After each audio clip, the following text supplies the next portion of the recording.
Hello everybody, Evidence here. Wow, 2 videos in 2 days. That could happen when it rains on your vacation. I won't make it a habit though, I promise. Today I want to show you guys a short clip from a recent video on Bible Thumping Wingnut's channel. I'll leave a link to it down below. Matt Slick talks about why he cannot deny the existence of God. Originally though, I was going to sing to you guys. What was the name of that song again? Found us safe in the hot sun. I fought the law one. I fought the law one. I needed money cause I had none. I fought the law one. I fought the law one. But I won't do that, because some people have no humor. Let's listen to Matt Slick instead, and I will give you my 2 cents afterwards. We could just use the Dillahunty Dodge and say, hey, there's a third option, but I'm not going to tell you what it is. Okay, where was he? Get back to the guy. I want to sincerely apologize for interrupting you in that, but I just had to write that down, and I knew you were talking. I wouldn't be able to listen to you, but I just had to write it down. Sorry.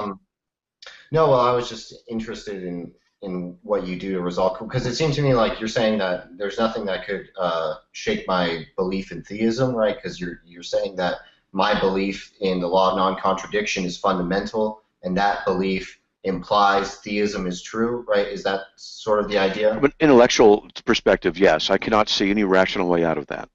But that's not why I believe in God. It is not why I can't not believe in God. There's the reason I cannot abandon it. There's another reason. Oh, what's that? It's my salvation experience where I was in the very presence of God Himself.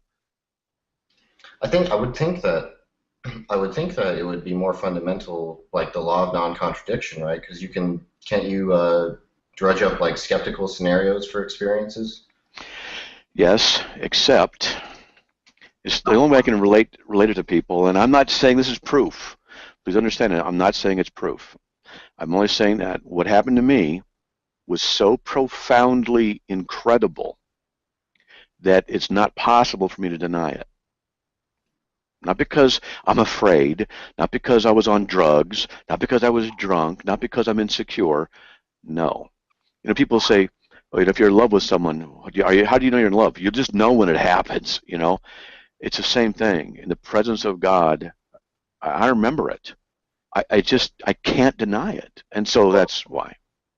Well, there's usually a distinction between people's experiences and what those experiences imply, right? Like I think the love example, I think it's sort of an incorrigible belief, right? It's true just because you believe it, right? And I don't think anyone would doubt your experience, you know, that you had an experience or something like that. I mean, how could you possibly access someone else's mind, right?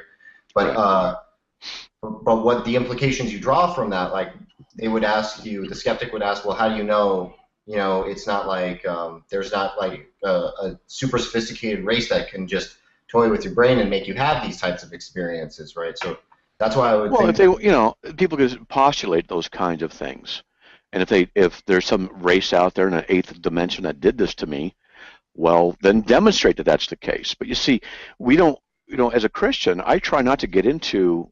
And I'm not going to, what you offered, I'll just categorize those kinds of arguments as ridiculous arguments that some atheists will give me. How do you know it wasn't an alien species in the eighth dimension? Come on, how do I know it wasn't something like that? These are ridiculous arguments.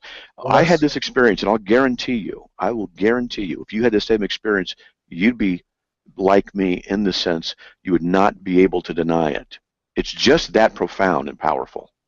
Well, I was just explaining why I think it's sort of odd. Like if I believe, for example, that the law of non-contradiction implied that God exists or something like that, I would take that as way more basic than any of my experiences, because it seems like everyone's committed to that. It doesn't seem like there could be any skeptical scenarios, right? So like if you offered your experience to someone, they would say, okay, well, that doesn't tell me that God exists, right? Maybe it was convincing for you. That wouldn't tell me that God exists. So I don't offer it as a proof for you at all or anybody.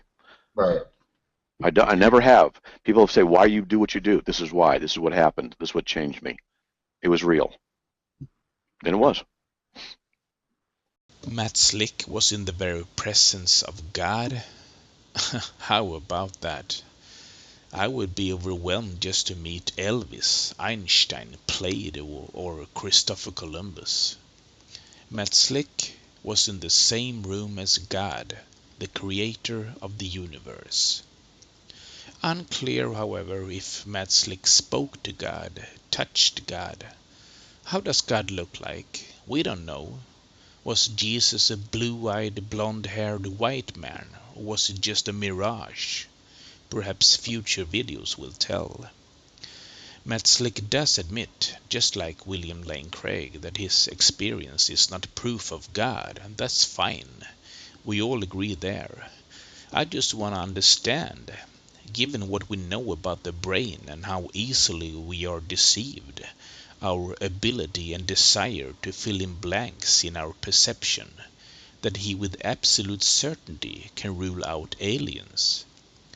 There are billions of galaxies, and every galaxy holds billions of stars and planets. It just seems to me that life from another planet would be more plausible when Matt Slick had his profound experience. Besides that, he ruled out afraid, drugs, drunk, and insecure. Does he also dismiss depressed, alone, sick, emotional, and all other states of mind?